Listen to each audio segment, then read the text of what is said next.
Ayun na nga, nung Super Typhoon Nando dito sa amin, nawalan kami ng internet for sure, 'di ba? Bagyo nga Super Typhoon. Nung paalis na sa Philippine Area of Responsibility, chinek ko yung router ng Surf to Sawa pala yung internet namin. Sa mga gumagamit ng Surf to Sawa, pwede kayong magkaroon ng idea sa sasabihin ko yung experience ko. So yan na nga, nagkaroon ng LOS red indicator, red light indicator sa LOS. Ibig sabihin nun ay walang physical connection yung internet namin. So yun nga, dahil sa pagmamarunong yan, nagkalikalikot tayo.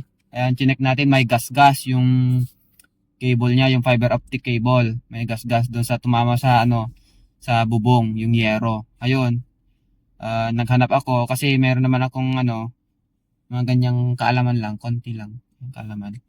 So, tingin ako sa Shopee, yung coupler, inistibis ko. So, wala akong ginamit na splicer, yung mga kagaya ng pagkagaya ng mga technician, mga lineman ng mga internet.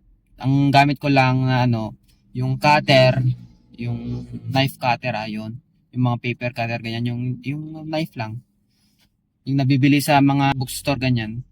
Tapos yung plies, yan lang yung gamit ko. In-splice ko siya kasi may mga component kasi yung fiber optic cable. Una-una, in my terminology. Ewan ko sa mga ganyan-ganyan, yung mga technician. Una-una yung pinaka-asero niya. Ayan. Tapos meron siyang nakalagay doon na dalawa pang parang reinforcement pa na. Yun, dalawa, kulay puti yun na parang plastic yan. Tapos yung talagang yung optic niya, yung talagang glass, yung daanan ng internet na ay nasa gitna, kulay blue. Ayun, kulay blue siya. Tapos, yung kulay blue niyan, meron pa siyang sa pang film coat na clear din. So yan, bali dalawa yung tatanggalin mo pag pinasok mo doon sa coupler. Ayan. Yung kulay blue, tapos meron pa siyang clear. Bali dalawa yung tatanggalin mo para mailagay mo ng husto yung yung pinaka tawag doon, fiber optic niya doon sa coupler. Ayan. Kasi kung hindi mo natanggal yung yung clear na balot niya, hindi mo maipapasok doon sa doon sa coupler. Babaluktot 'yon. Mamaya maputol 'yon. Madaling maputol kasi 'yon. Naka siguro 20 times kung inulit-ulit 'yon kasi mabilis talaga maputol pag yung kamay mo hindi yung galaw-gaw ba? Yung hindi nagdahan-dahan yan, mabilis maputol 'yon.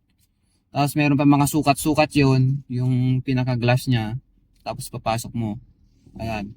Tapos 'yon nga, ayun na nga siya na nailagay ko na pack. Tapos antayin mo yung modem mo na mawala yung kulay red. Ayan. Meron siyang tatlong ilaw yun na nagpakita.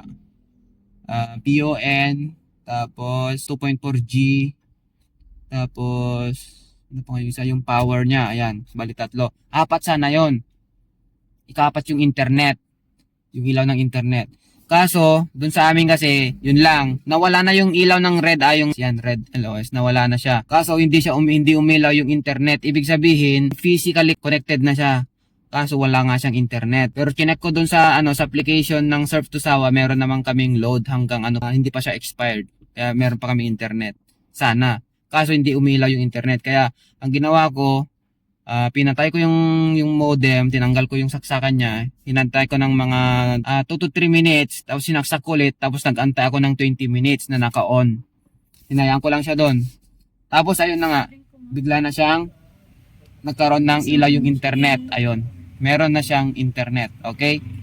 Kinek ko doon sa sa internet speed test. Okay, pasok. Ganun pa rin yung internet speed test niya. So yung ginawa kong DIY doon sa coupler, very goods, all goods, all goods. Doon sa Shopee merong nabibili yon, yung coupler, fiber optic coupler tawag yan. So ilalagay natin yan sa link kung gusto nyo. Ewan ko lang sa Lazada kung meron, sa tapos iba pang mga application. Kung pasmado yung kamay nyo, wag na kayong mag DIY kasi talagang maselan yun. Madaling mabali yung pinaka-glass niya, yung fiber optic niya.